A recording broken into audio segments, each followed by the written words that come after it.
And I'm just sitting right here looking dumb as hell. Looking dumb as hell. I've been sitting right here waiting for 12 o'clock and still send me a cipher track with RZA, Tech Nine, Eminem, Exhibit, Harold Monk, Coogee Rap, Chino XL, KRS-One, J.O. Felony, and all these people on the damn cipher track, and I'm just jamming the damn track. I'm not even tripping off the time. I look up and it's 12:03. I said, damn, I've been sitting here for 10 minutes. You ain't hear me when I told you, I said, gee, it's 12 o'clock. I've been muted this whole time. Now, see, the difference is still when you teach me something, I'm learning, and I take learning serious. Like I'm not the average learner. Like I really break it down. So if you show me a video, like, man, the video need to be like this, and then I look at the video. You understand what I'm telling you though? When I sent that to you, you get it? What, the video? Yeah. Yeah, but remember, I put it on the computer. I stopped. I didn't put it on my phone. No, what I'm saying, you get the concept I'm talking about, though, right? Yeah, I get it. It's fire. You feel me? But it just put me away. Pete, I've been sitting here since 12:50. What? Since 11:50. Yeah, since 11:50. We going over this posse cut. We did this dope ass song with the licks, that liquid. And I just been working on it. I'm finna have Swift work on it a little more. It's dope. And he was like, man, we need to shoot a video like this. And I was finna tell him, you know, even when he first sent it, I was like, man, I don't even think the way we've been doing videos, we got to change it because of, you know, something me and Still discovered as far as like how the backing track turns it into a stream and how we need to make it more like content. So I was finna like, nah, we probably can't do it like in a traditional form. But I started looking at the video anyway, so I put it on the computer and shit, and I'm staring at it. I probably looked at it 3 times. I was like, let me start over.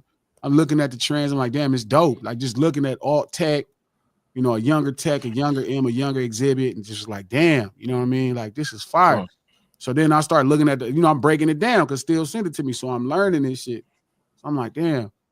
And I get to the last part again, and I was going to come back and tell Still what I thought. And I looked at the time, and it was 12:03. I said, "Mother." Yeah, and I kept saying, that brought me some time. She's still talking to me, and still talking to me, but I be zoned out when the music happens. It's crazy because I didn't used to be like that about music at first, but now it's like I just be zoning out into what's going on, and it's crazy. I used to always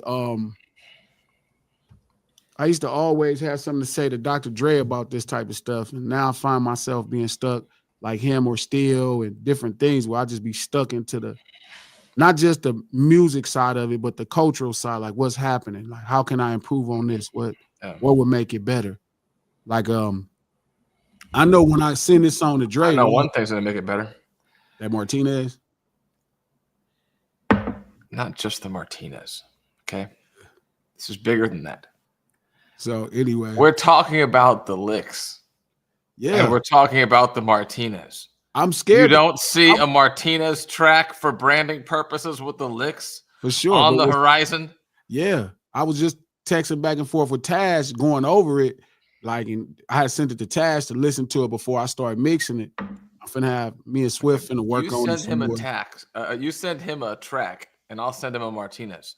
Yeah. But I'm saying, I was telling him, okay, so I've been No Ceilings live, the lunch hour, every Monday, Wednesday, and Friday at noon Pacific Standard Time, Monday, Wednesday, and Friday, even on Black Friday, the day after Thanksgiving, right here at Digital Soapbox Network. Click the thumbs up button, let everybody know you in the house, you know what I'm saying, and you fooling around, fucking with us. Again, we do this to promote the No Ceilings podcast. You can go subscribe to that. It's a link below. No Ceilings Podcast on Apple Podcasts or anywhere you get your podcasts. The No Ceilings Podcast is executive produced by Charlemagne the God, Black Effect Network, and iHeart. So anyway, I'm going back and forth with Taz. And I didn't tell Taz what I was doing. You know what I mean? And I feel like No Ceilings Lunch Hour is still young enough to where everybody is not listening. So I can tell y'all like what my goal is. My goal is to really do a better job of getting the future, the current, and the legendary status of hip hop together when it comes to the West and hip hop in general, because I feel like we losing our power in the mainstay, in mainstream. You know, we kind of been spoiled by individually regions or individual labels or individual acts being able to carry the mantle into mainstream. You know what I'm saying? So Sure. it's like I think we got spoiled with it that we forgot the initial power. And then some always tell still he get mad at me, but it's like hip hop is about we, it's not about me. It ain't about my personal story. It's about our story and how I fit into our story.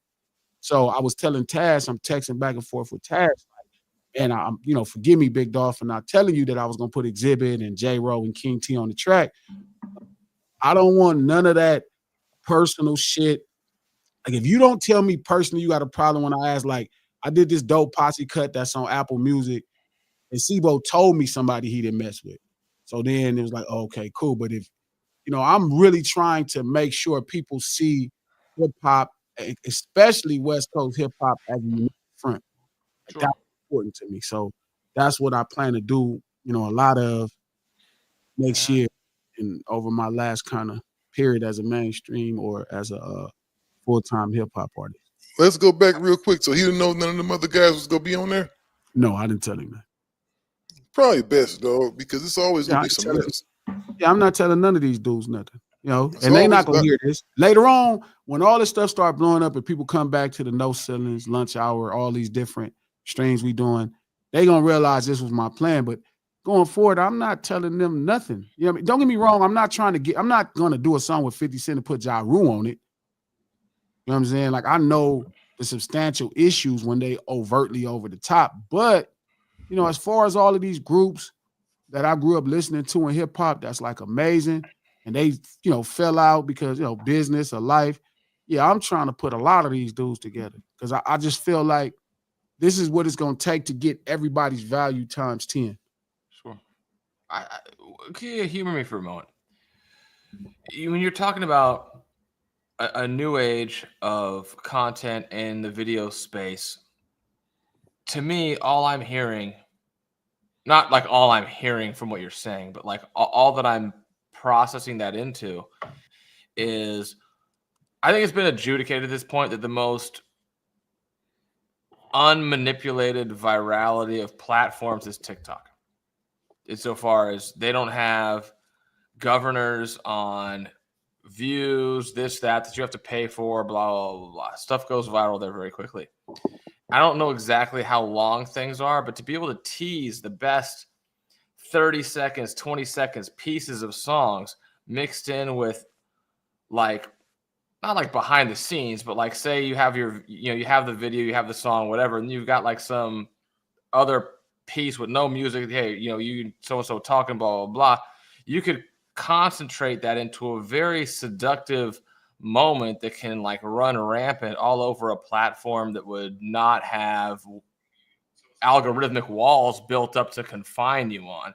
And that could possibly be like the combination of a biography commercial and a music video into a concentrated time frame that could, you know, then run rampant on TikTok type of thing. Is the future of advertising for content of music in long form. Pete needs to have a translator with him sometimes. I understand what he's saying. You understand what he's saying, but there's people probably out there like, what the hell is he saying? I'm only talking to you guys. Well, this I mean, is they're there. Yeah, this is the lunch hour. These people have jobs and they These be people doing that boy, yeah, these are they smart know people what here. the hell is going on. But Who even was that one translating- guy from the other day who's fucking like who's some sort of like David undercover Jones. Robert Shapiro? Yeah, David Jones. He knows what the fuck I'm talking about. I'm talking to that guy. Shout out to the homie David Jones. Shout out to everybody in the chat.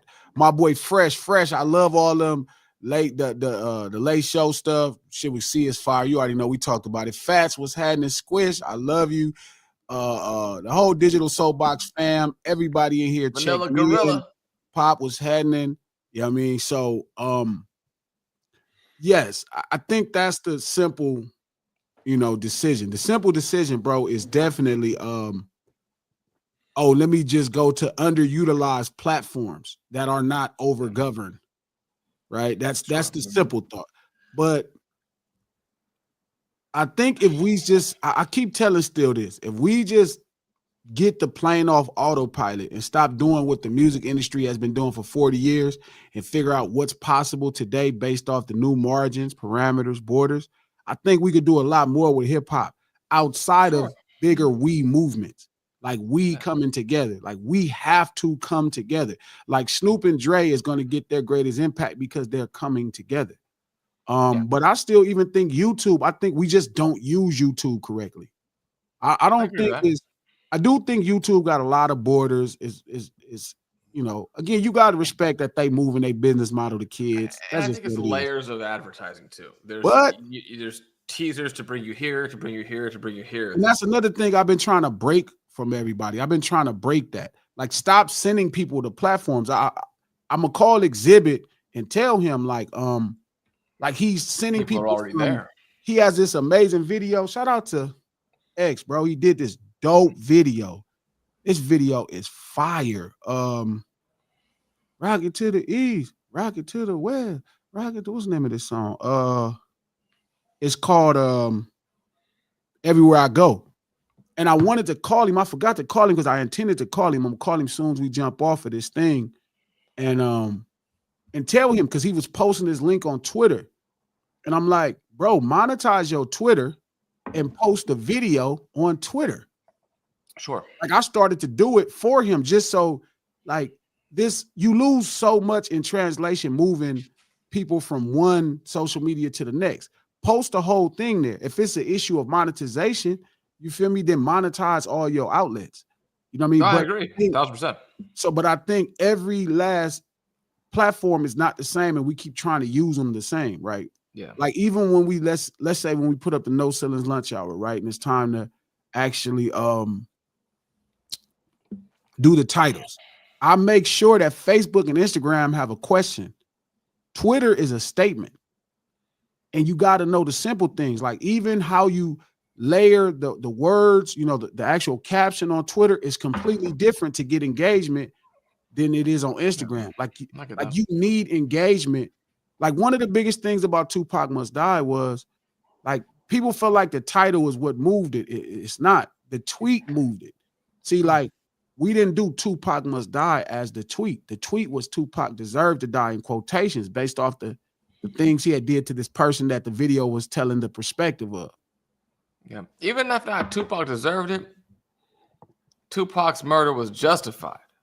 Yeah. But we'll get, that's nuance. We'll get it. I don't want to. You definitely can't do nuance with people. But again, to your point, yes, I think that's the simplest thing, right? And shout out to I think his name is Joe, but yeah, I agree. Like, I really only like X. You know what I mean? I only like Twitter. I don't really, you know what I mean? I don't really overtly use the other platforms because I haven't spent enough time to develop what will work for me then. But I also think the plane is on autopilot too much, and we doing way too much of the same thing that the music industry has been doing. Like, the first thing, like this Posse cut, right, from the 110 album, right? From Custom Culture, 110, the group album, right? It's, instead of looking at this video that came out 30 years ago, roughly, you know what I'm saying? It's like, let me take something from it, but what I'm going to do looks a little different, not just in visual, but even how it sounds.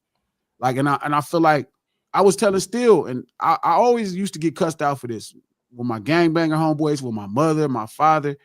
It's not enough why, and it's way too much, oh, it is. Right? Now, don't get me wrong, that's not great for a little kid because that'll get you killed. But I always want to know why. Like, why are these things happening, right? Like, Steel today, I was explaining to him. I know for sure you pissed your mama off. No, I'm fascinated with that topic. Yeah, that's the root, like the Scottish intellectual renaissance is totally that, like that exact intersection. And there's a separation between, it's like the hubris of, like, look, I can sit here and explain this to you. Do you think you're the first person to ask this question in 2,000 years? No. This is all the result of everybody before you ask this question and everybody before you getting the answer. Simultaneously, though, the right person asks the question at the right time, and you expand upon what it really means to answer it, and there's innovation. Like there's a very, very, very unique space right in that moment. But to even shorten what you just said for everybody, right? I was explaining to Steele why gravy is a thing. Like and niggas started cussing me out, but this has been the story of my life, bro. All 40 plus years I've been on this earth is that I figure out the why. Now it's not to like today we talking and they was like, man, no, Steele is on his phone. Why do you always say why do people assume I'm fucking asleep when I'm doing some shit? Still, because your eyes when you be talking, cuz your eyes will be like this.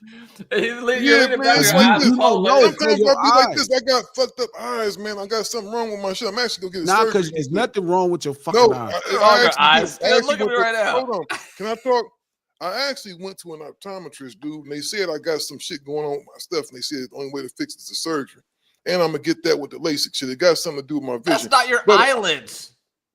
That's your eyeball. Dude, how you gonna tell me? But stop doing that though. It's like that shit be annoying as fuck. I be wide awake and niggas be like, still because yo ass. Why are you mad at us? Because we asking, are you sleep? Because it look like you fucking be sleep. No, I'm not sleep. Go back to the video and we'll play it to them. Still, that's what I'm saying. Huge. Still, we're why huge is it every time? Fans here. We why all you love can you. give us shit all the time? Fun.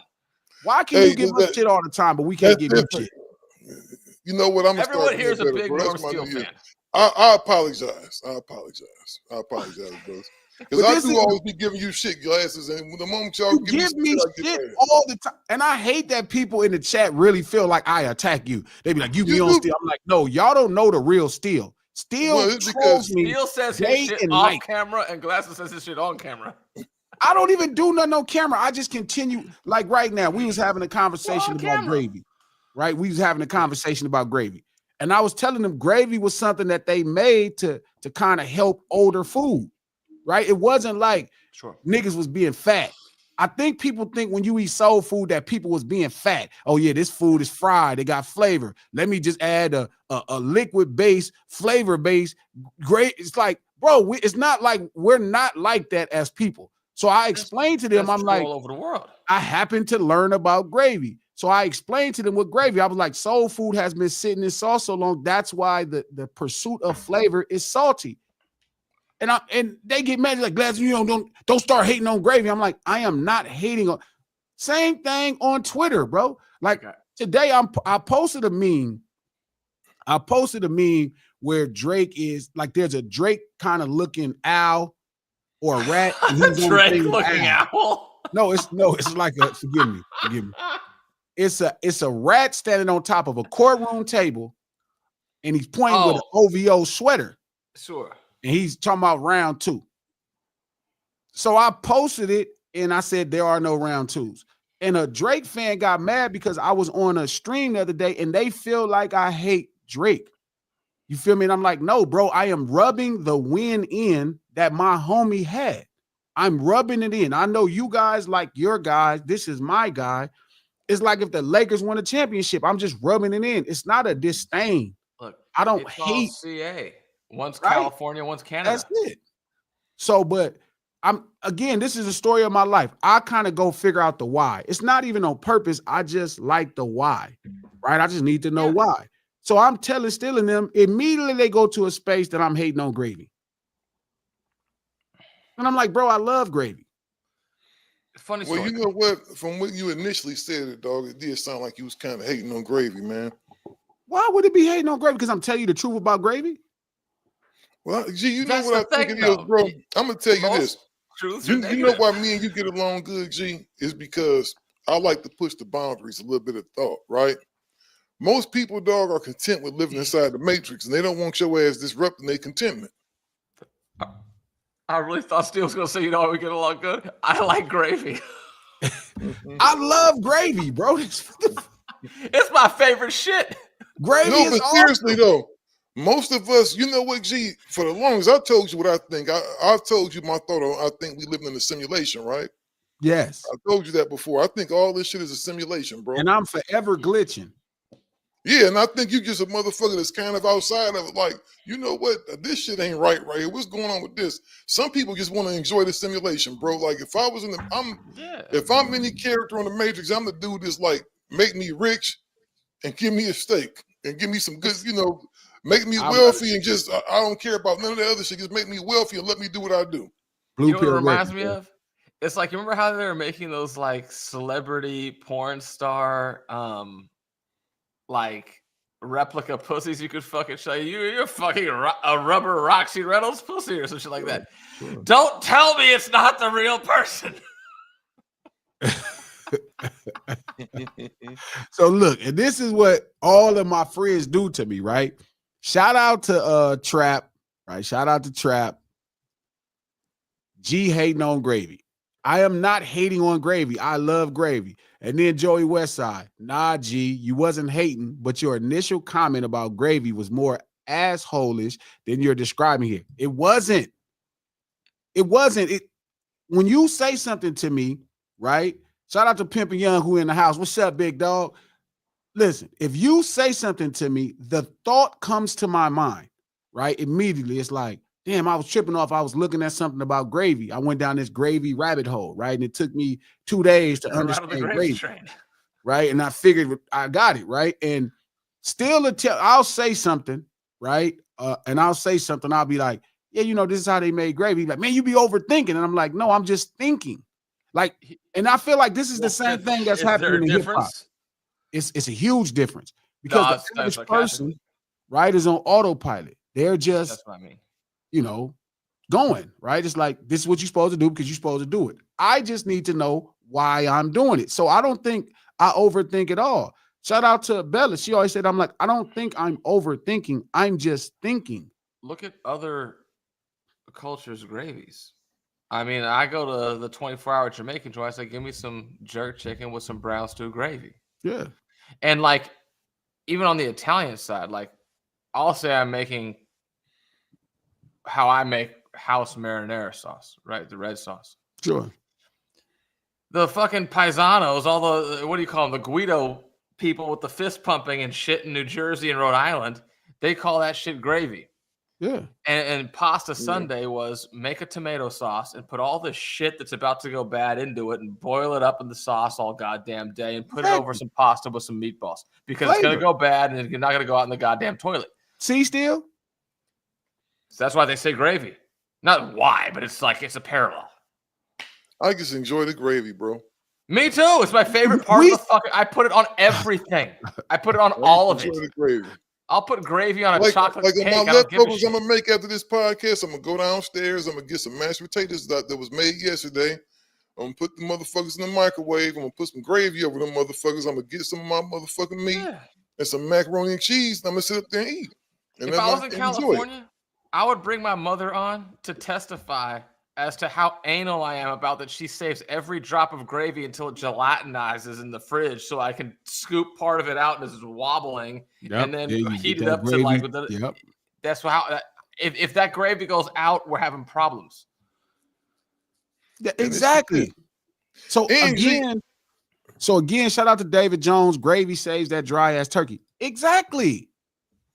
But for some reason, everybody cusses me out when I'll say something that's just a simple fact. I'm not talking about nothing special.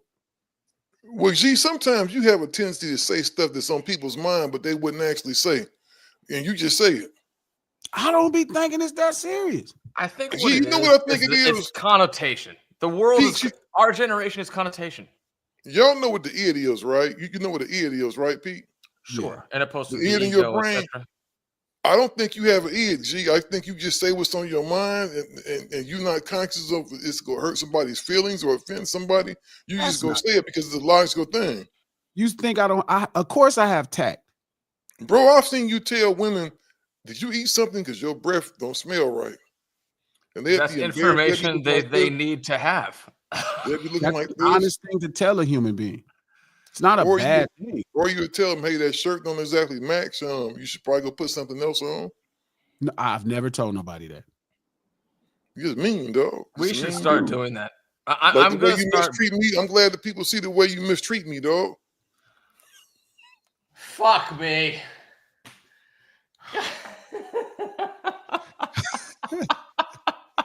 Glasses just don't have no glasses don't give a you don't give 2 F's about hurting somebody's feelings or offending them.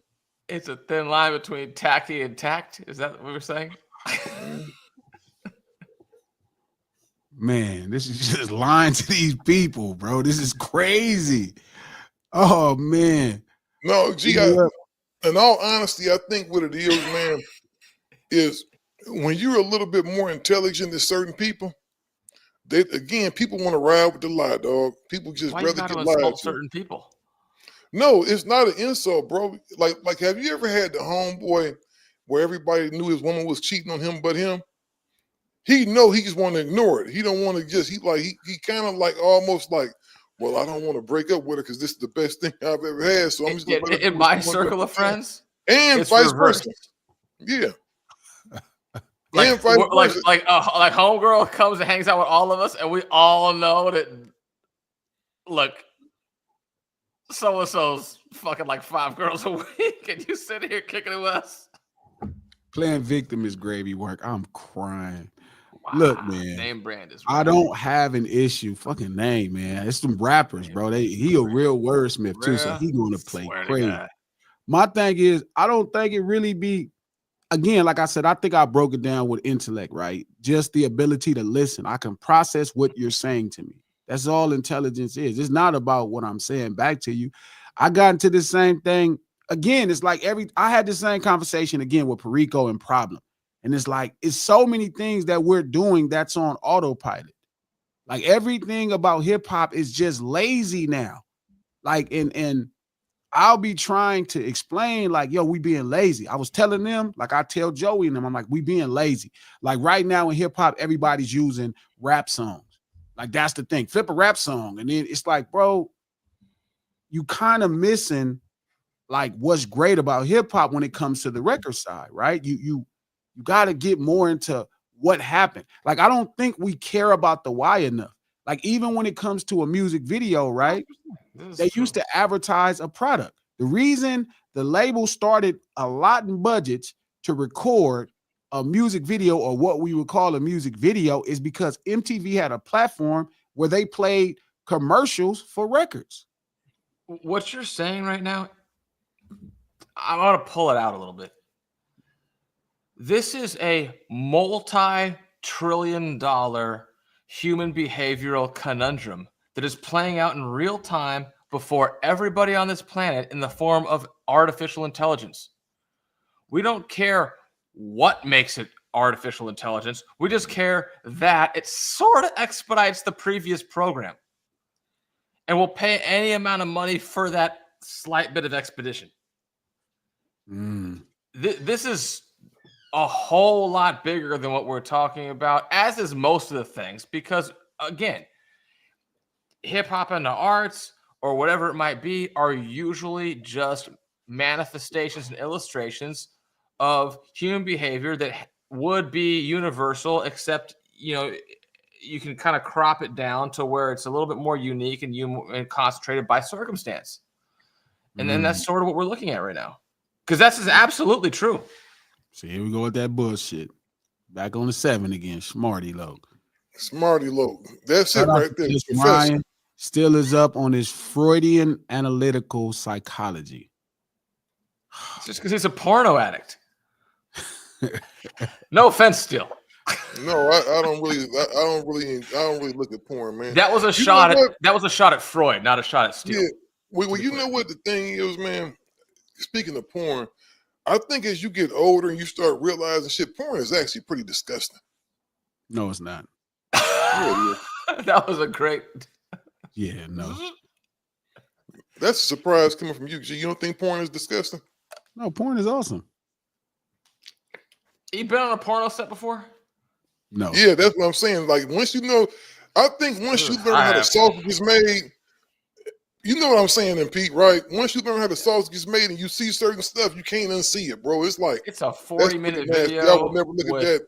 3 hours of artificially induced sexual intercourse that by and large is not at all enjoyable for either party, that both parties are making it look extremely fun. Well, I'm one of those people that, like I said, like I understand exactly why they make gravy, right? So I enjoy gravy. I just know why. I'm not confusing myself. Like just like jury, right? I was explaining to Joey and Deuce about jury, like my issue with jury, right? And I was like, yeah, the thing about jury is why jewelry was made, right? And I'm like, it kind of don't make sense. And I explained it to him. Now, that's not to say I wouldn't wear a Rolex or possibly have a chain, like if I could find a purpose for it.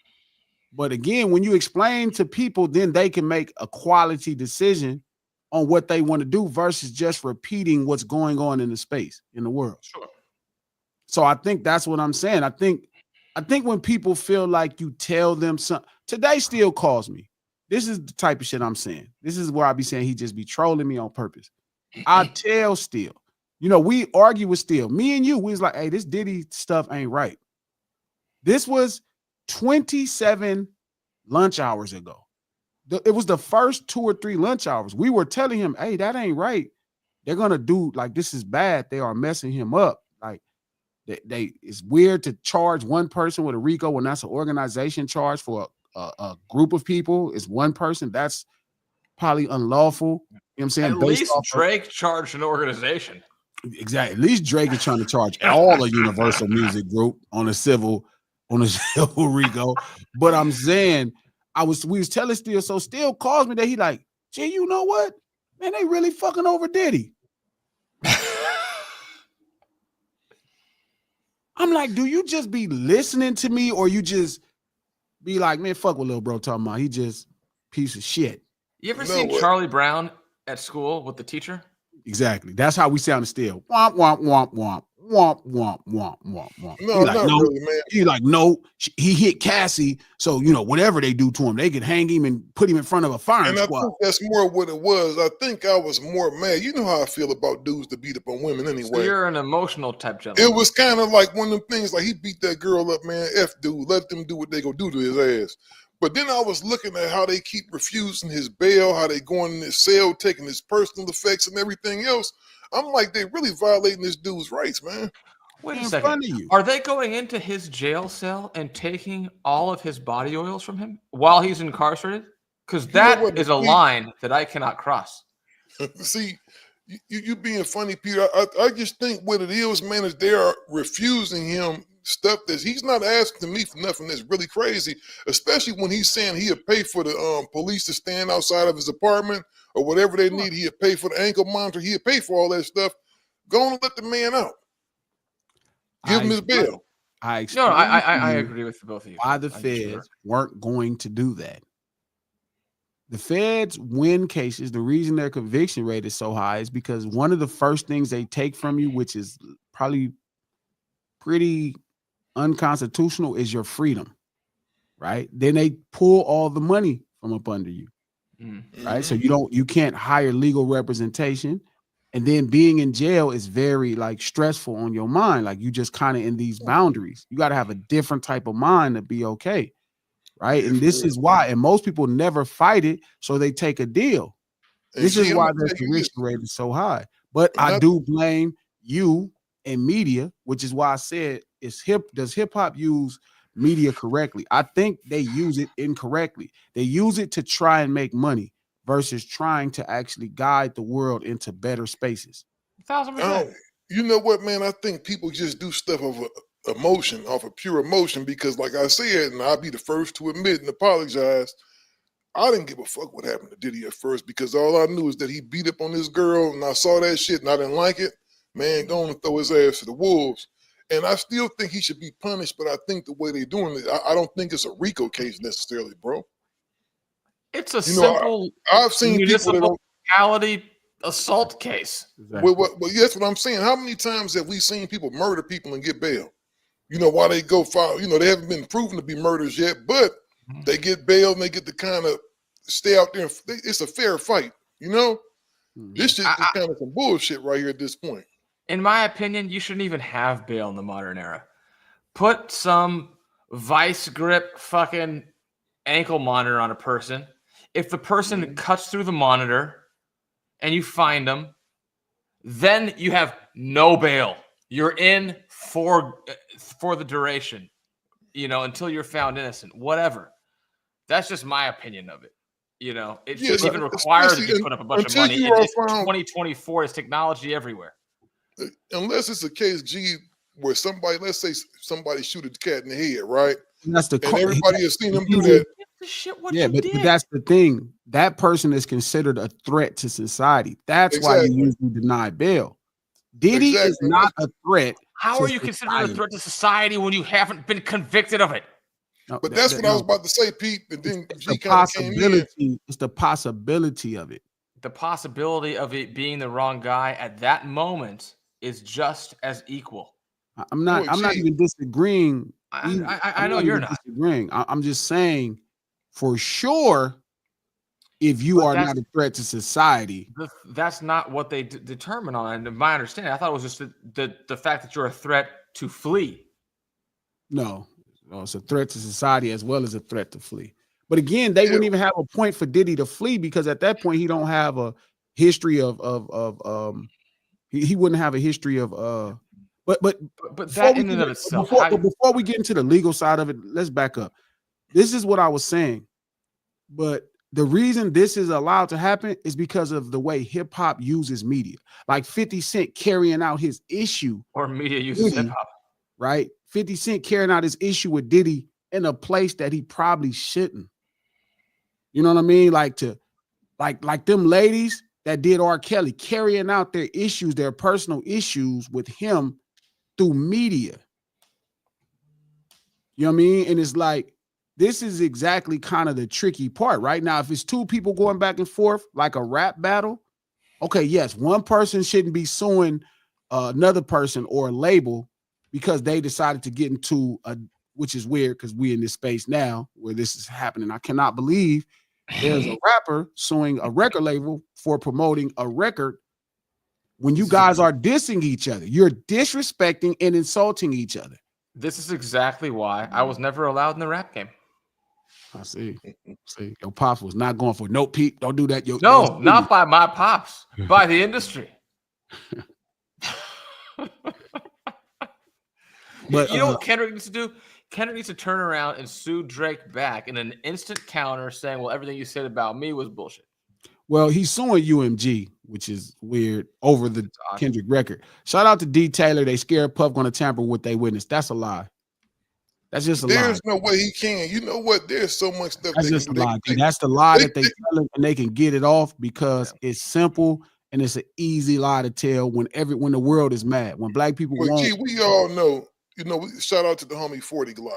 40 Glock is not allowed on the internet or to have a phone. That's a part of his probation.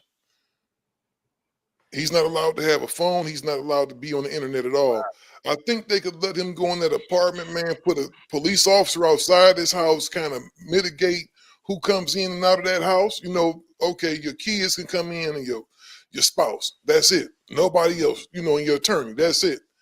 What can he do? How can he tamper with a witness? And how is he a threat at that point? Unless he's Spider-Man and go crawl out the window. He's been convicted. I don't want to get into the depth of that because that's like a real that has so many nuances. Real quick, just very simple. He said probation, so that's post conviction or post acknowledgement via plea, right? Sure. To me, that's a radically different scenario than you're just a guy we accuse something of that hasn't been convicted yet, and that's all. But I don't want to make this about legal standings. Again, This is No Ceilings Live, the lunch hour, every Monday, Wednesday, and Friday at noon Pacific Standard Time, right here on Digital Soapbox. Click that thumbs up button. Let everybody know you around this motherfucker. Again, go in the description. Subscribe to No Ceilings, the podcast, on Apple Podcasts or anywhere you get your podcast.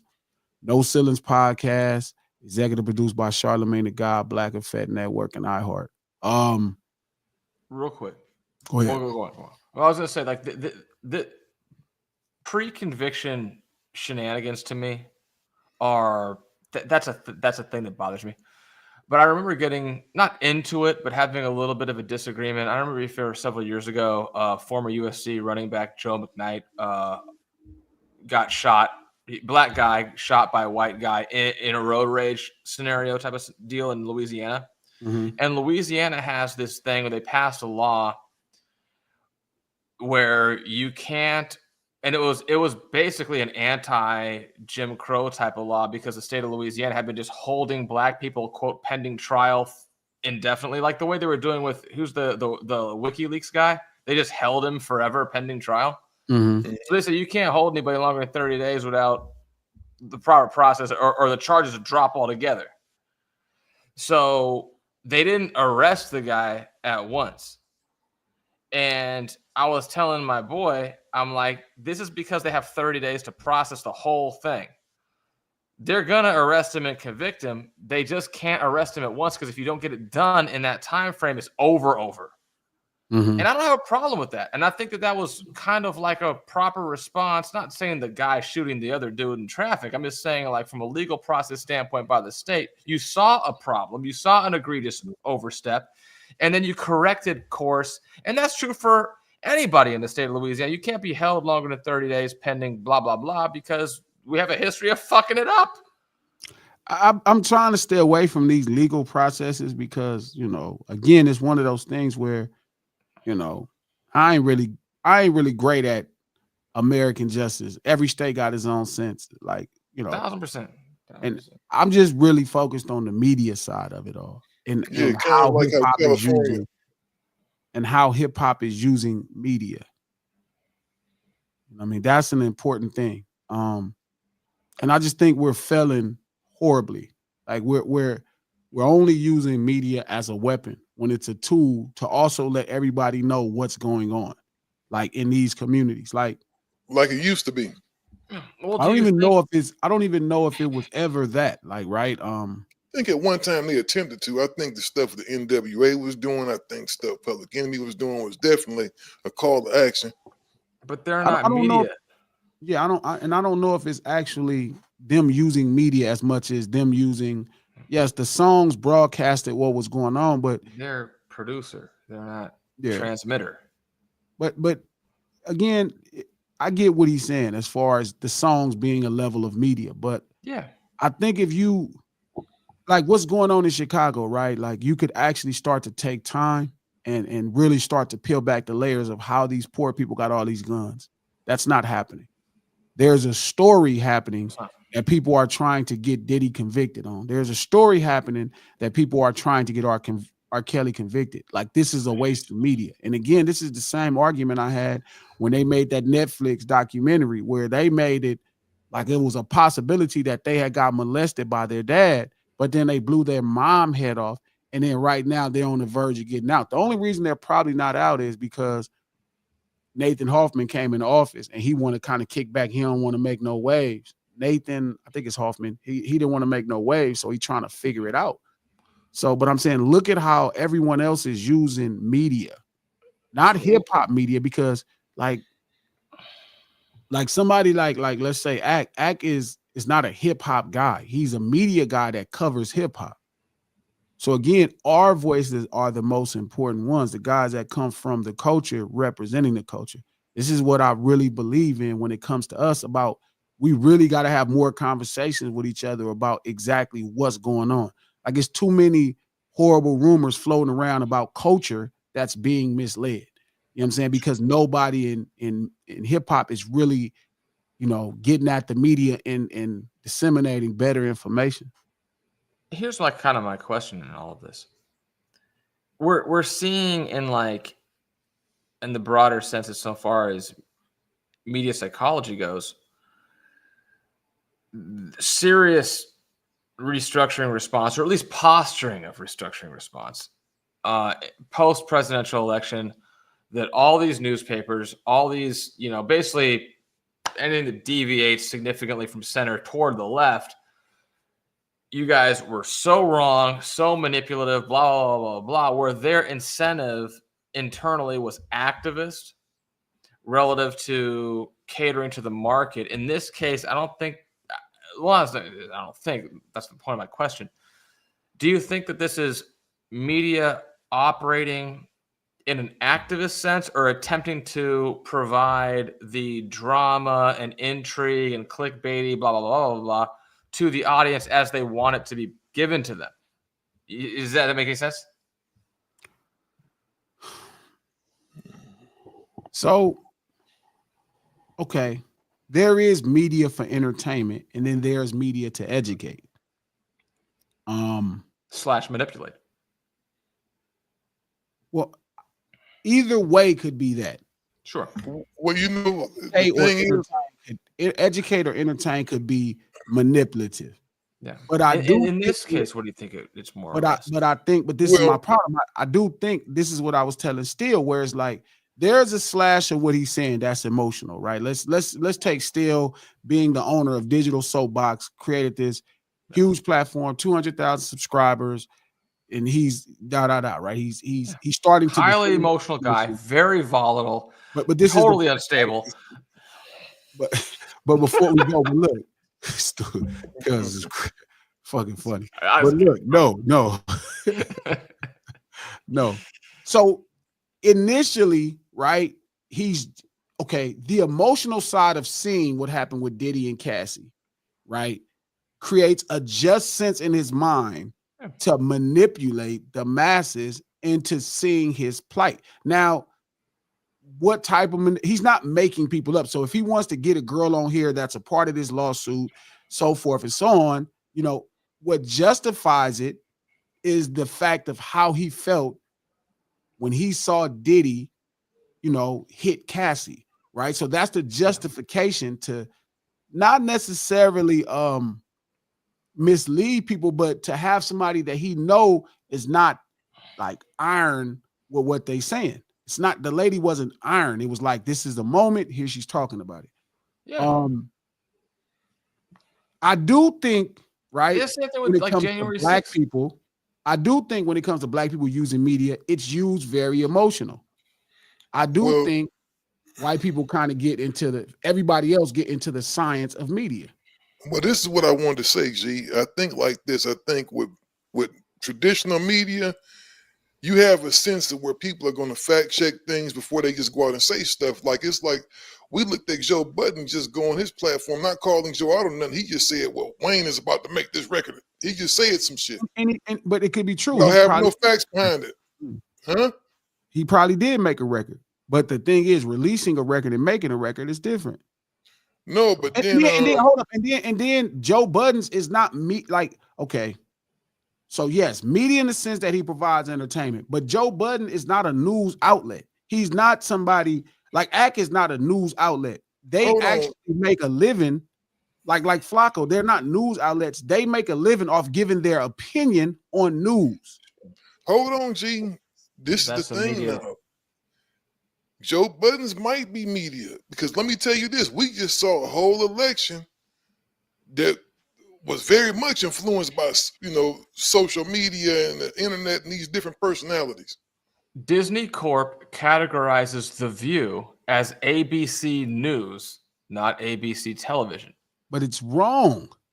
Of course it's wrong. I'm not saying anything other than that it's wrong.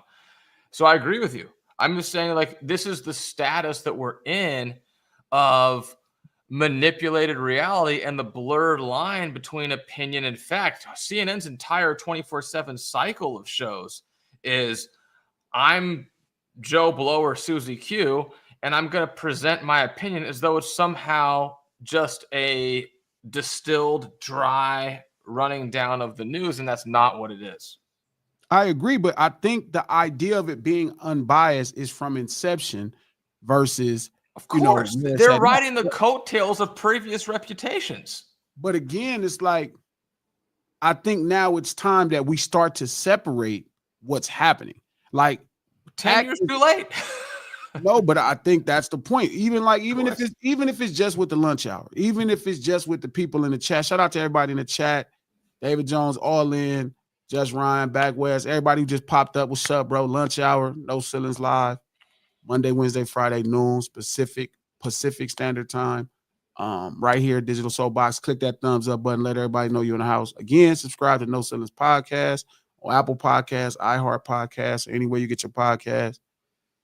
No Ceilings Podcast, executive produced by Charlamagne the God, Black Effect Network, and iHeart. But that's the thing. And I always pay attention and I'm able to decipher what's happening.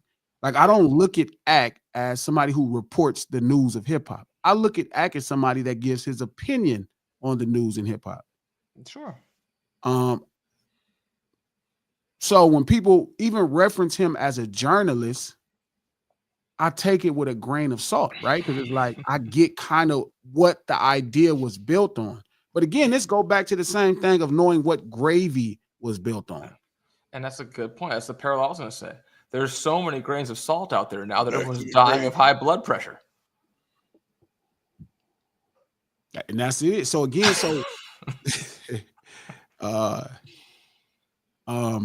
again, the idea of it, I live in the idea of it, right? And that's the point. Shout out to the homie Precise, who I know from the ADHD. They are all media. It's not as academic as you are making it. I don't think it's academic, but it's also, I know the difference.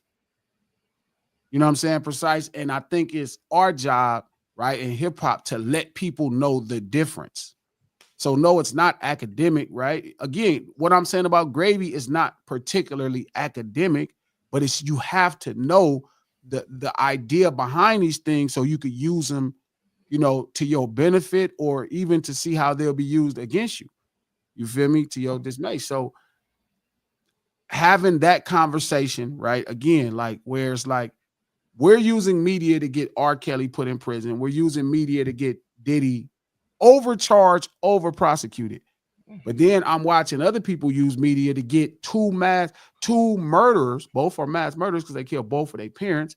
The mom didn't touch them, blew their head off. And I'm watching them use media to get their people out of prison when they probably should, in theory, you know, be there.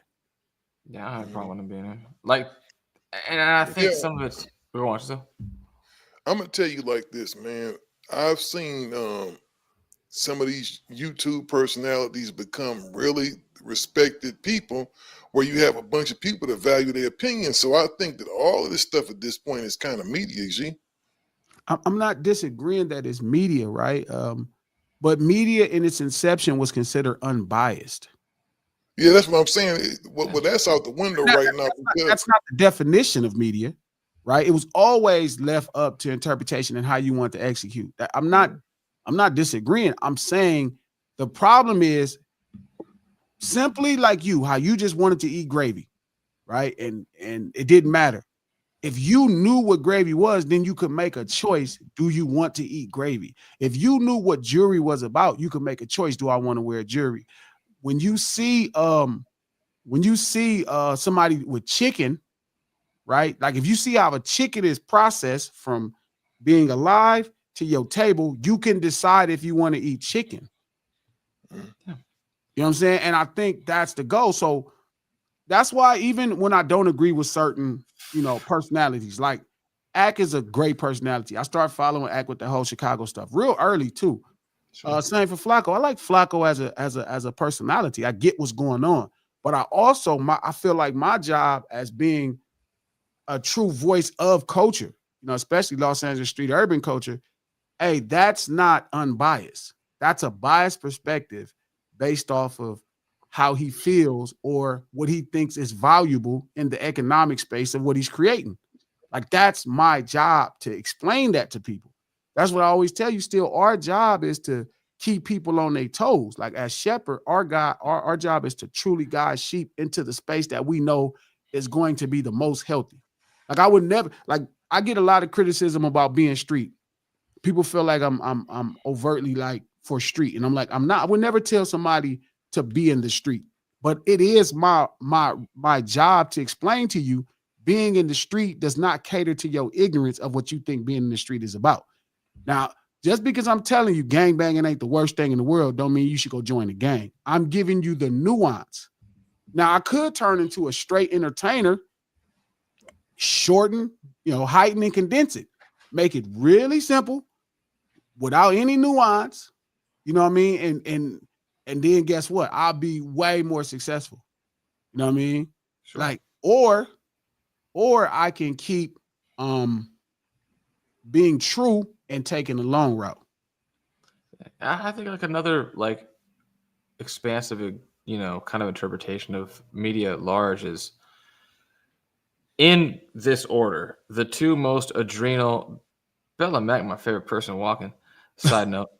Thank you, Bella Mac, for the $50. This is gonna be so great. We're gonna go make some gravy to bring back our old turkeys now. Thanksgiving food. Make some gravy with this. It's gonna be the best $50 gravy in history. I swear.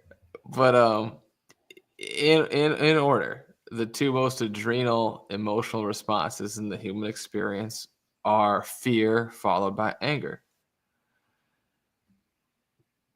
The term fear mongering by the media is no coincidence. They're aware of that. There's however many, it's a few hundred, there's several hundred, police killings a year. How many go crazy on the media? Half a dozen, and they're what?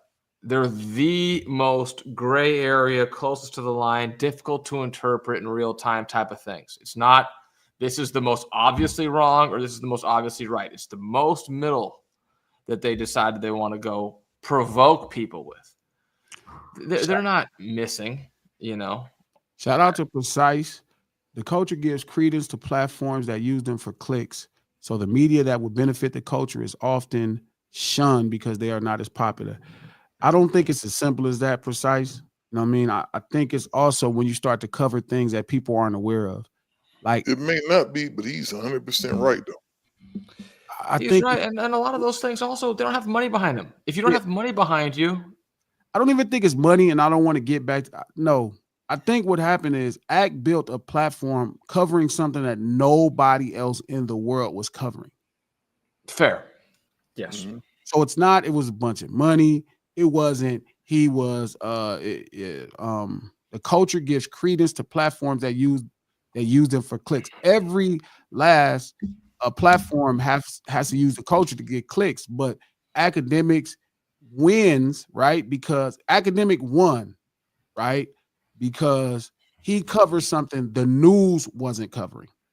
Sure. He covered a true, like, generational situation that a culture, the rising of a culture that nobody really knew what was going on. Even the news there wasn't covering it.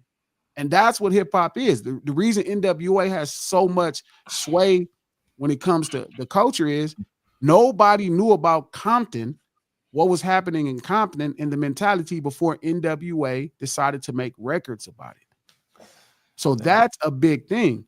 At this point, he's just holding on and he's popular. So it's outrageous. But initially, he was actually doing a level of really dope journalist work. You know what I mean? Being able to cover a war with a music scene happening behind it, explaining what's going on and giving people definition of words and bringing it, making it work. Flacco and Adam are only two people. There's only a handful of people covering Los Angeles street urban culture, not the art, but the actual culture itself, right? Kev Mack, shout out to Kev Mack and shout out to Alex Alonso with Street TV. They were covering the culture. So you don't count the guy from the Valley? Who? What was that guy's name? I'm just making a joke. I wasn't. Man, don't make no joke. Don't even say that nigga's name on here. You know who I'm talking about then. Yeah. The thing is, G, Whack. I agree with you. Whack is not a journalist. Whack is a let me say something real quick, right? Shout out to Alex and Kev Mack. You were 100% right?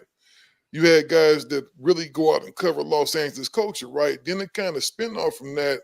I think when we initially did Gangsta Chronicles, when we talked about it, it kind of took it, we put our own twist on it, right? To where we actually started sitting down with these people in the interview setting. And I've watched a million different platforms kind of take what we did and do their own version of it, right? I've seen people go from talking to underground rappers to where they were talking to gangbangers. And to them in their mind, that's what we were doing. Okay, I'm just going to do what they did. And it's not that simple. You know what it was that we built initially. But again, even backing up, it's like, remember, hip hop is the artistic expression of culture itself. Mm-hmm. It's the artist expressing. It's the way they dance. It's the way the culture dances. It's the true, like, artistic versions of it, right? They just, again, it's like cooking, right? It's like eating well-seasoned chicken and then just now giving people the seasoning itself. Like there is no nutritional benefit at that point to just going straight to the culture. It's just seasoning. It can really only appease a taste bud and then give you high blood pressure. Like it's crazy. So, but also again to Flacco's what he does is he understands there's a value in it. I think, and shout out to the homie Precise who's driving this thought. I think we don't understand the value of culture. I don't think we understand the value of culture. I think we're so busy, obviously, trying to get into a place that we look successful. So we start to try to buy clothes, Gucci, Louis, because we want to look successful, that we start to immediately remove culture the first time we get some money, right? Which is, don't get me wrong, culture is only birthed out of a lack of. So the natural thing is to, soon as you have, right, is to start buying things that, you can buy, you want to buy. But it's also like a traumatic response in the first place because you start buying things that are entirely too expensive, right? To look like you have something versus looking the part. The reason people buy hip hop is because it looks poor. Like there's very few ghettos in this country. There's not a ton of ghettos in this country the way you would imagine. It's not like what we are is not standard. There, like you go to Italy, it's not a bunch of poor people. Again, spaghetti is made by poor people. Tacos are made by poor people. That's why when you go into Mexico City, you go into those great neighborhoods out there and shit, ain't nobody selling no damn tacos on no corner. That it doesn't fit there. So again, it's usually people that's outside of the culture, like academics, that understands the value of culture. Now, same with Adam, same with Flock. Like they're not, maybe Adam a little bit more because he was a biker. I would have to get into talking to him a little bit more about his background, but they look because they've always been intrigued with this. They've always been intrigued with the culture. So they built multi-million-dollar businesses off of something that the culture itself doesn't even value. Sure. They don't. Even when I was gangbanging in full time, bro, when I was gangbanging every day before I start rapping and shit, I used to be asking homies like, why y'all courting this nigga on? Like he didn't grow up with us. I feel like when I look at gangbanging, I see it really deeper than most homies see it. Like, think about it. Like, right, one person, this is a weird type of organization where one person's actions represent the mass of the community. Yeah. Like if one dude goes over to another community, to another gang and starts shooting and kills 3 people, that's done in the name of the gang. It don't even matter if it was orchestrated by multiple people. That's how serious to me that I used to be like, bro, we should not let people just be from over here because they carry my life in their hands. That's the like we talked about, and I think it's a linguistic misinterpretation of this idea that like Italian organized crime mafia shit is like very sophisticated and organized, whereas Bloods and Crips are not determined organized crime because they're somehow disheveled. And I don't think that the organized adjective is such that one is organized and the other one is chaotic.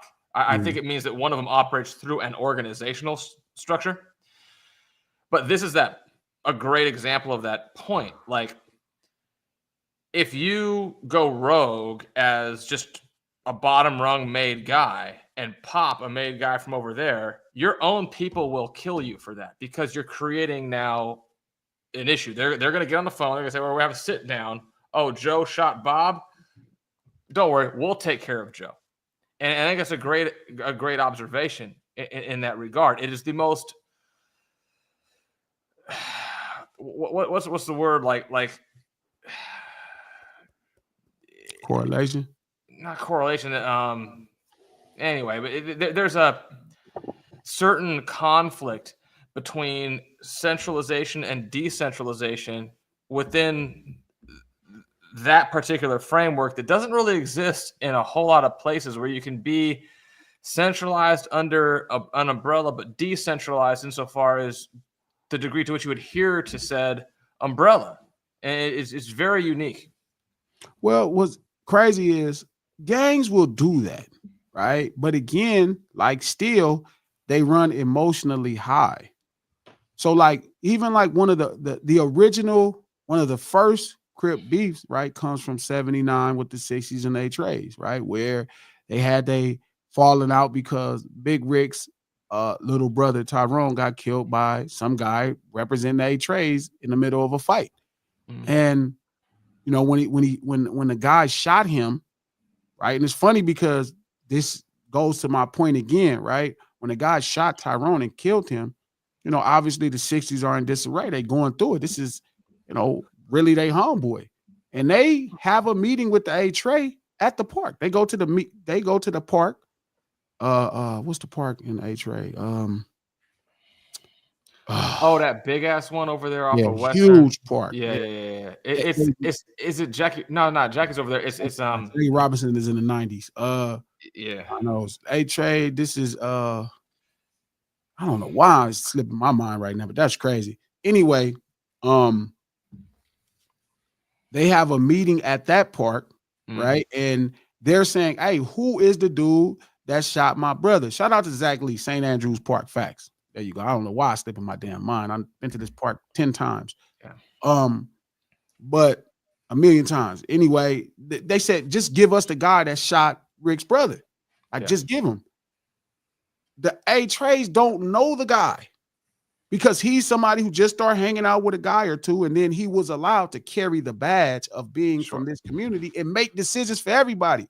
So the whole war started over a guy who probably didn't grow up nowhere near in the A-Trays. That wasn't an A-Tray probably a year because nobody knew how to find the dude. That caused the greatest war amongst, you know, Crips in this world, in this whole country. Yeah. And that speaks to kind of this broader concept of like barrier of entry, so to speak. Like as you'll see in like biographies about Hell's Angels or Mafia or whatever, it's like the whole an affiliate or an associate versus a member. He's a friend of mine versus a friend of ours or whatever the hell.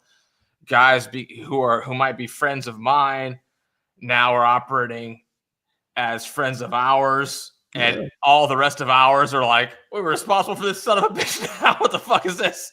Shout out to Name Brand. Act out his mouth said he drew up the fake daughter play. He's a lie, Name Brand.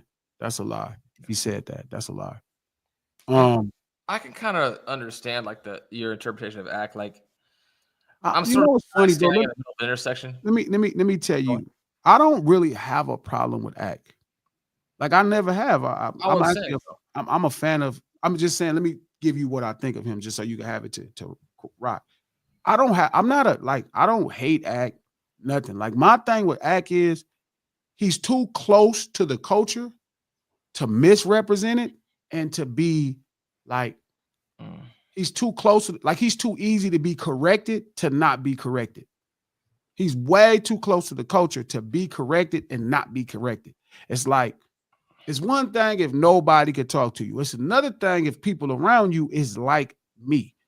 And then you're saying, it's like I tell my same thing with Flacco. It's like, you too close to be doing some of this dumb shit. Like you got to fix some of this. Play with them. Don't play over here. We don't play like that.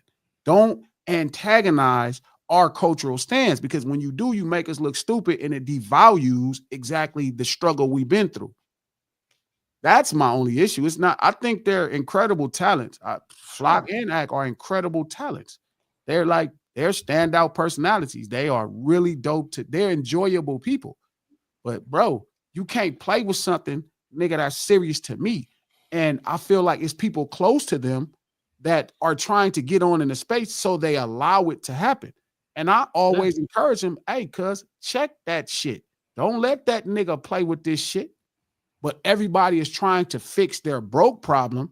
So they're selling out parts of who they are to try to get on in space. And I keep telling them, there's no way possible. None of these people are going to put you in the space as the genuine article.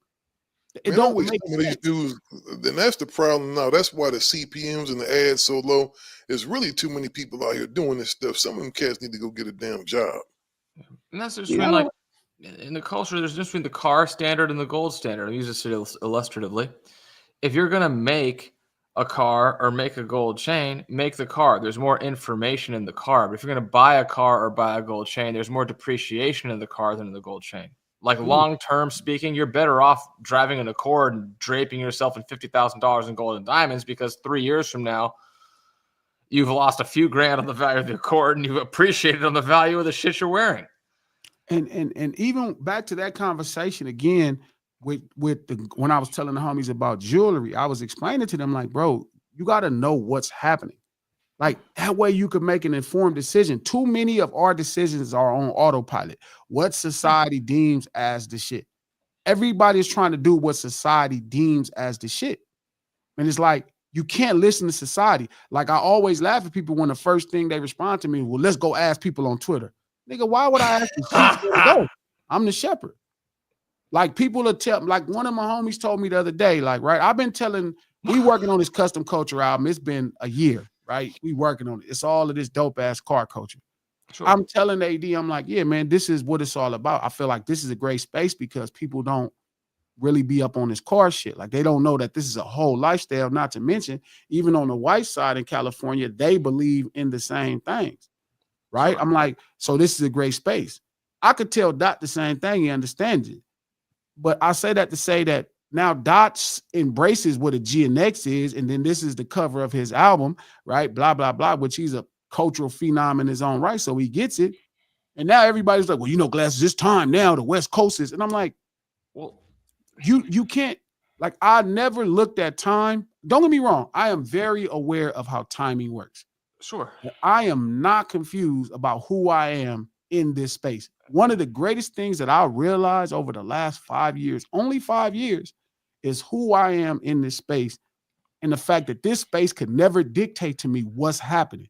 They can only tell me when they're ready to accept something at a mass level, but I am going to always be able to guide these sheep to where I want them to go, because truly I am a shepherd that continuously empowers himself with how sheep think. And then it's always from a genuine perspective too. Like I'm always trying to move you into the greatest place. I'm always trying to move you into the most informed place.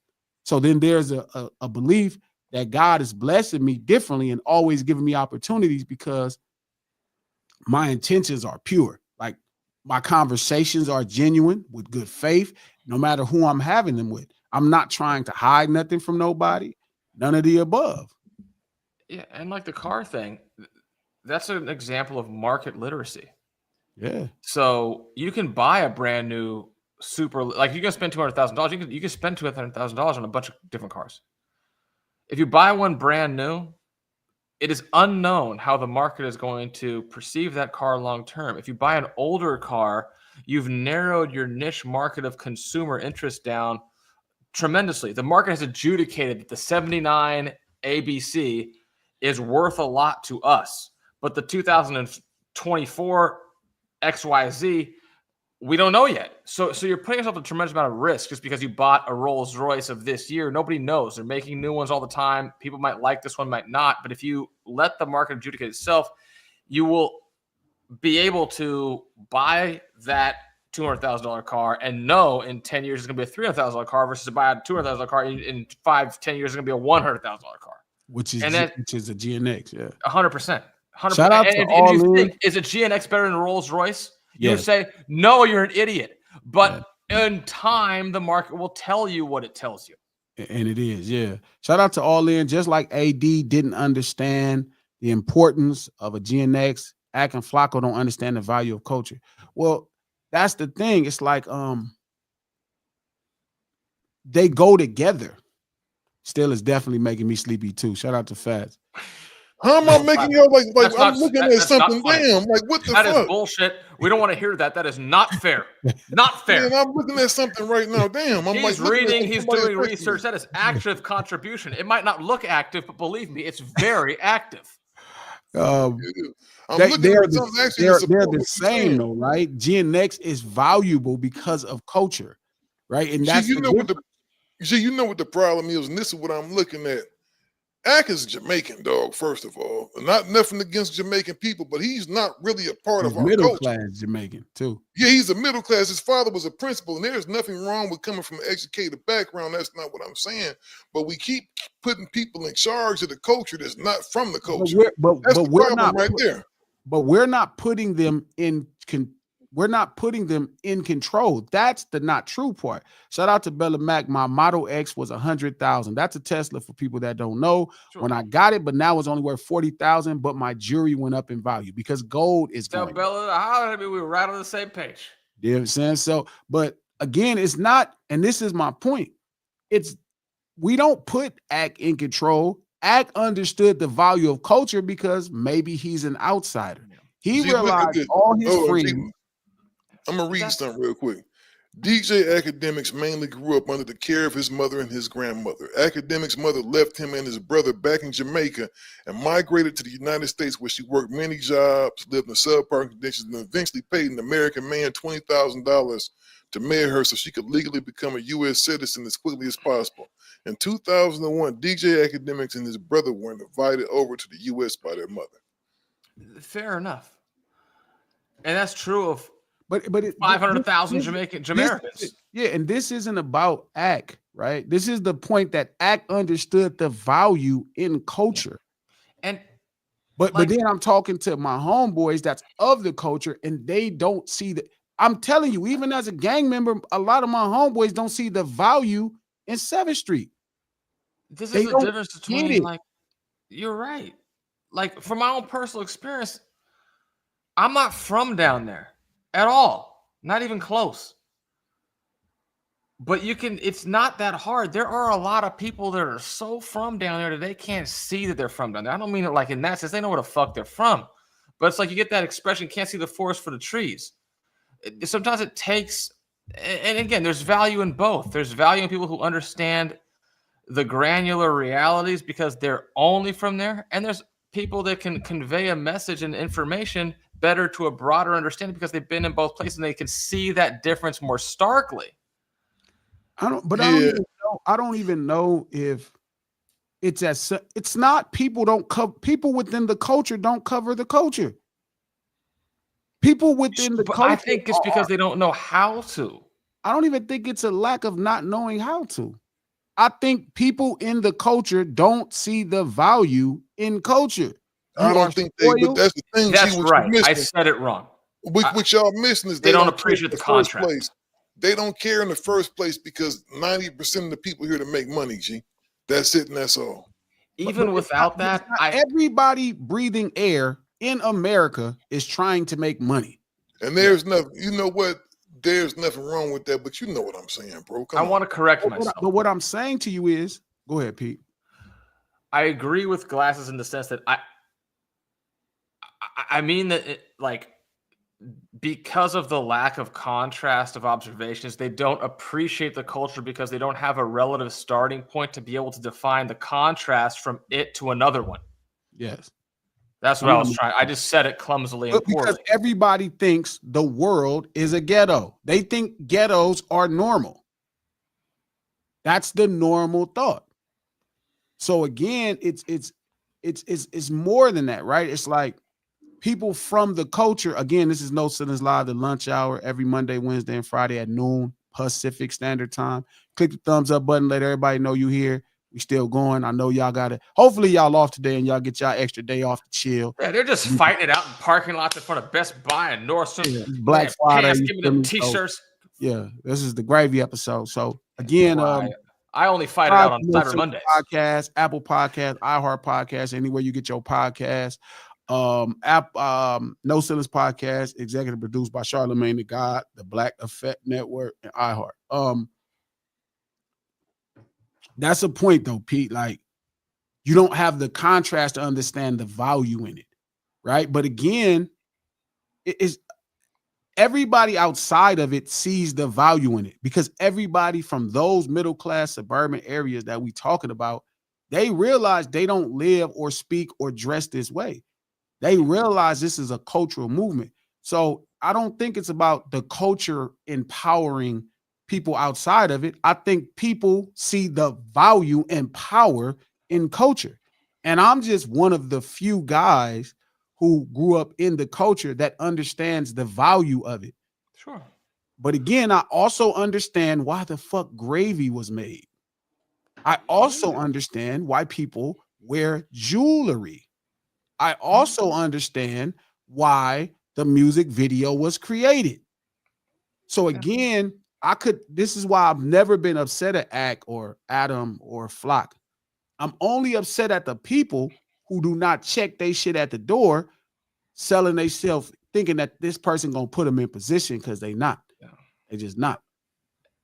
And some of like the cultural elements, there's different worlds within what culturally defines value, even in the world of jewelry.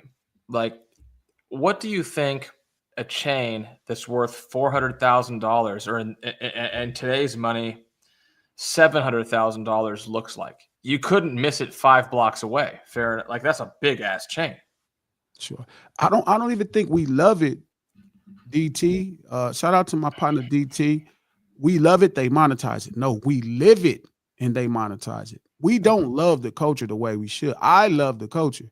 But most of us, even Dot, I think there was a time Dot was traumatized by his experiences. And I think I went through a level of trauma when I first started, but I never hated it because I was able to make every decision I made on my own.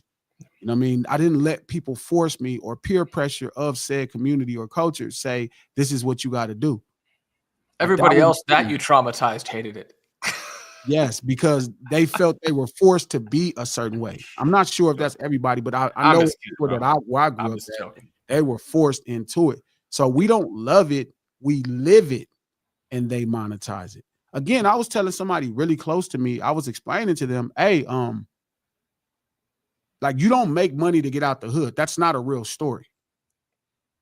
You don't make money to get out the hood. You make money because people make money. You get out the hood because they don't have the same properties that you would like once you're making money there. You don't even look at people in your community as a threat. Maybe some rival communities, but I didn't never see Watts or Compton as this place I was trying to get away. Oh, I can't wait to get away. I used to love my experience. I love my childhood friends. I love my childhood. So there was never a need for me to escape it. You know what I'm saying? No matter what I went through.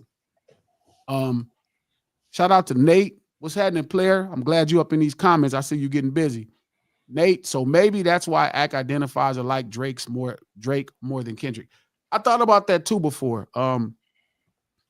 I do think the average suburban American person and even suburban person in Jamaica may feel like that there is a similarity between them and Kendrick. And it's funny because today I was talking to Steele right before we started this live, and it's funny how Kendrick, you mean to say Drake?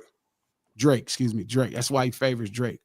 Even with Kendrick, I think that's why people hear Good Kid, Mad City, they think, oh, I could relate to him. They don't realize, and still, this little nigga is a real little Compton nigga. He, great marketing on that name. Yeah, people hear that Good Kid, they be like, oh, he's a good guy. He wasn't, out there doing that stuff, glasses. No. He did that little fratty drinking song. That was very deliberate. Yeah, you love it. But anyway, I was telling Steele before this live started, I was expressing to him, man, I want to do cypher tracks with all of the dope, West Coast hip hop legends. I want to bring these guys back out. And we start naming groups. And he was like, yeah, I don't know. Glass gonna like them because they ain't gangbangers. That's what it's more. I'm like, immediately. I was messing with you, G. I was playing with you. I was joking. Mm-hmm. Steele does do that from time to time. I was joking. Half the shit I say when I'm fucking with you, especially. I'm not serious. I just get into your skin. I should play a little bit of this record. This record is gonna be this fucking record is so dope. Don't play nothing on this YouTube. Don't play nothing. No, I'm not gonna play nothing. Figure out a way to strike us without it being on. No, I was talking about the record. You sent me the drunk drive. The drunk drive. No, I know, but I'm saying don't play. You made a diss track about me? No. You know what's fucking funny, man? I think people, going back to something you said way earlier in this live, man. I think you get to the point, man, that where you do, it does to a certain level become an economic thing on how you handle your YouTube channel, right? Sure. It's so much shit we want to do. How you played the Michael Jackson joint, a little hard on this thing. And I'm thinking to myself, this never came out. This is the original version that never was released. The song is Thriller, but it's the beat is not finished. It's a completely different words. These crazy, when they put out the 40th anniversary of Thriller, it's we go add this in. This is what I was like. I didn't even know it because when I YouTube it was on like a little thing. I'm like, yep, because this is a bootleg track. They even sold that. So, but back to the point before we leave. I'm sure I almost got a strike because of that shit. I think the average suburbanite really feels like that they relate to Drake, especially the average black suburbanite. Anybody black, even a Jamaican, anybody that's black, anybody that come from Africa to some degree before ownership or whatever you want to say. I got to give this. Hold on, because I got to give a disclaimer. I don't have nothing against academics. I think he do a good job of what he do. We already said it. Yeah. But I don't think he's really like a true representation of what this shit is, bro. But he's not. He's not, but that's not ever what he is, though. That's not what he was supposed to be. He is somebody who loves this culture and he covers it. But then that don't mean he has an in-depth knowledge of quite what's going on or none of that. But again, this is to precise his point, right? We see somebody that looks like this, right? That look like this or that, and we like, oh, they hip hop. No, they are not. They don't quite understand. Like Flacco, for as great and as entertaining as he is, he has no true idea what the hell is going on because he don't have the experience. Where's Flacco from, G? Flacco is from a country in Africa, a Western country, Africa, came out here as a teenager and moved to South or North Dakota. So here's a real story. Story time. We always figure out a story on these lunch hours.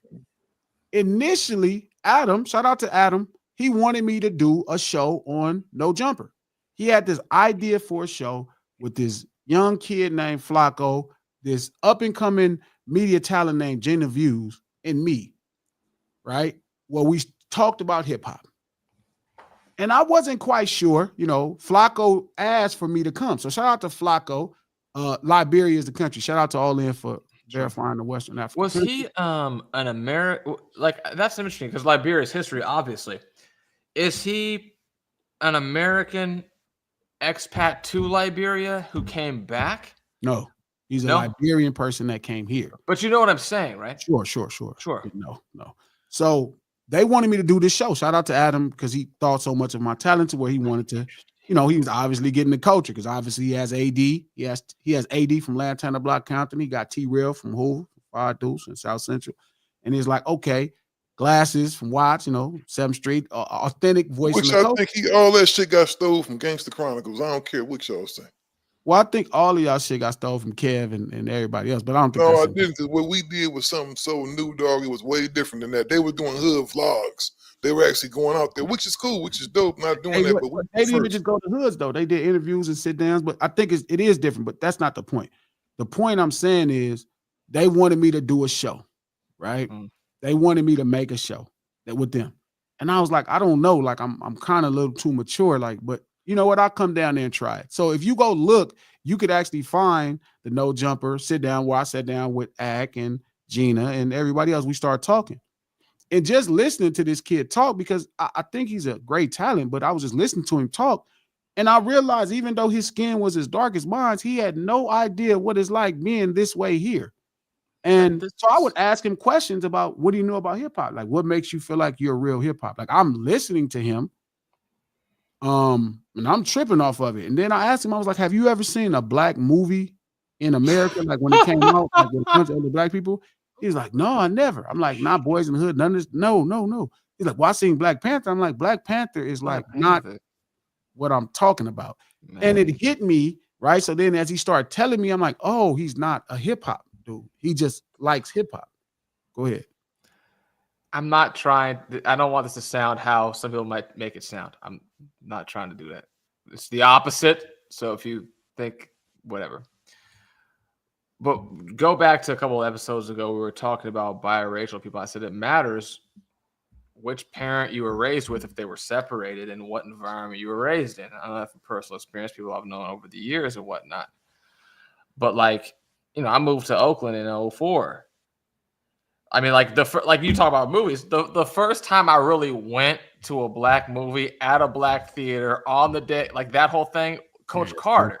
Coach Carter in East Oakland, because it was from Richmond, was a thing. That was a thing and a half that day. Yeah. And I was on a corner on Bancroft where the guys were doing donuts like 3 hours later. It was a wild night. I'll never forget. And it's something to experience, growing up. Sure. Shout out to Nate Hey, I'm not trying to ride your D, my ninja, but I got to let you know your song Certified is one of my favorite songs. Nate, let's not never get to that space to where we can't say we enjoy music or it look like we jocking somebody. That's a really great song. It's one of my highest charting songs. It's charting the top 60s. It's a dope song. Akon did an incredible job. Hopefully this new song is better. That's the goal. Definitely. Shout out to Joey Westside. His favorite movie was Willy Wonka, the second one. That is true. He did say that.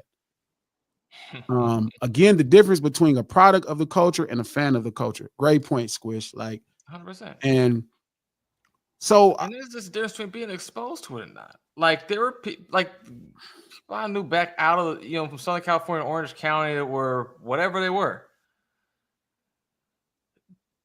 Didn't like. It sounds stupid, but they just had never been over there. Yeah, they didn't have any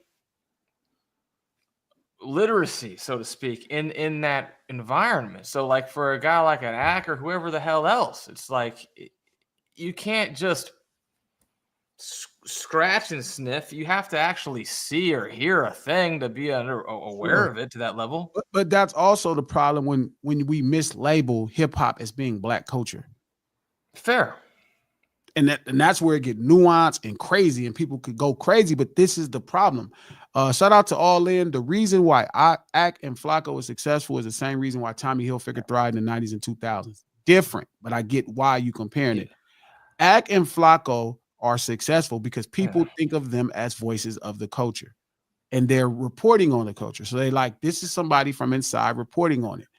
Again, the same reason Drake is successful is because people think he's of the culture.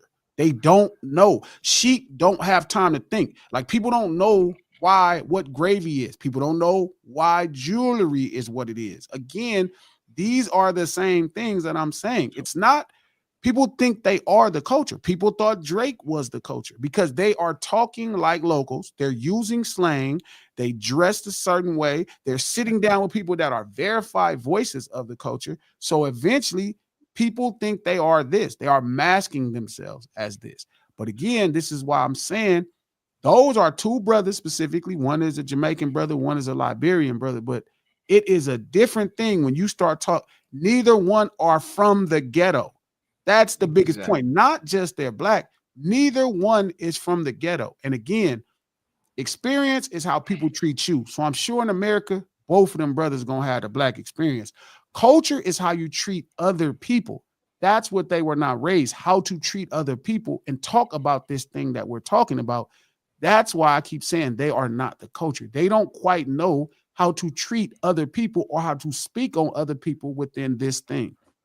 That's exactly, like you took the words exactly right out of my mouth. You could be of any Black hereditary background from any old suburban where, and you might go to a different town that's all white and upper middle class and get looked at with every preconception that the guy from Watts gets looked at like. That does not mean that you understand what it's like to live in Watts and what makes those decisions happen and those realities real. It just means that in that, and there's an attempt to try to broad scope that because you can benefit by that. You can expand it. Oh, we're all the same. Everyone listen to me, blah, blah, blah. There's a monetary factor there, whether it's purposeful or accidental. But I think that's a lot of the separation that's been blurred together is not existing. Shout out to Name Brand. It's in you, not on you. And that's true. It's not this. It's inside of which is really ironic from a guy named Name Brand, because I understand the like irony of the name, etc. But that's a really cool thing to read all in just one place. Brand, I like that. Fantastic MC, you know what I'm saying? Straight up. So and that's why I kind of always speak out about what's what. My goal is to make sure people understand you're not listening to somebody that understands what's going on. I'm not trying, when I tell y'all Drake is not hip hop, I am not trying to get you to stop enjoying Drake records because for sure I'm not. If he got some dope shit, I'm playing it. That's not the point. I'm saying he is not an official voice of this culture. When I tell you Flock or Act, they're not hip hop, I'm not dissing them. I'm saying they don't know from the inside the thought patterns on what's happening. They are not aware of what's happening. They are speaking on it just as a white suburban person. They could have experiences, but they will never understand the cultural part of speaking to each other. They just won't. It's just different. You know what I'm saying? And you know, again, I maybe I'll take critique for it. You know, some people feel some kind of way, but it's important because then people shouldn't be listening to these voices as official voices of this. Like, you know what I mean? Like it gotta be official. Gotta be official. Shout out to Name Brand. My name is Brandon. Ain't that crazy? Oh, fuck. God damn it. Name Brand. Yeah, that's if you could avoid posting things that make me look like a moron in the future, I would appreciate it. Yeah, I like that though. That's a fire ass fucking name though. Yeah, and it's triple. That's really cool. Yeah, that's fire. So yeah, that's my point still. I think we have to do a much better job of using hip hop. I think we have to expand outside of just hip hop media. Like the fact that the first thing and the only thing we do is run to specific radio stations that report on hip hop when we have so much to offer to the world. The world really wants to hear our opinion on all of these things if we're informed. They would love to hear our perspective.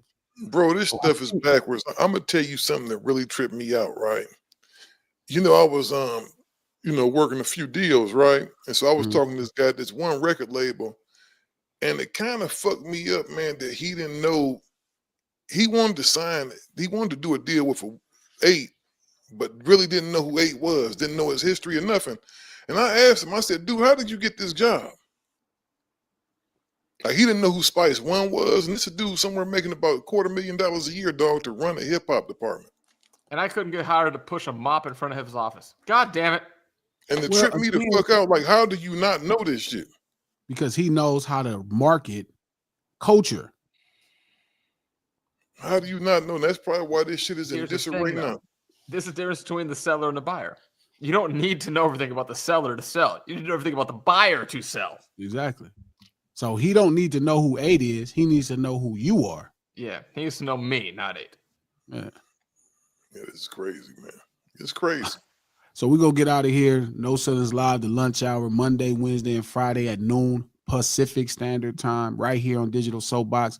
Click that thumbs up button right now. Let everybody know you're in the house. Again, No Ceilings Live, lunch hour. The reason we do this is to support the No Ceilings podcast. It's a link below. Subscribe to the No Ceilings podcast on Apple Podcasts or iHeart Podcasts or anywhere you get your podcasts. The No Ceilings podcast, executive produced by Charlemagne the God, the Black Effect Network, and iHeart. We finna get out of this thing, man. I hope y'all make some gravy to bring back that turkey that's dry. Get the leftovers and douse them with gravy. Yeah, bring up gravy. Bring everything back, my boy. Much love to y'all, and I'll see y'all Monday.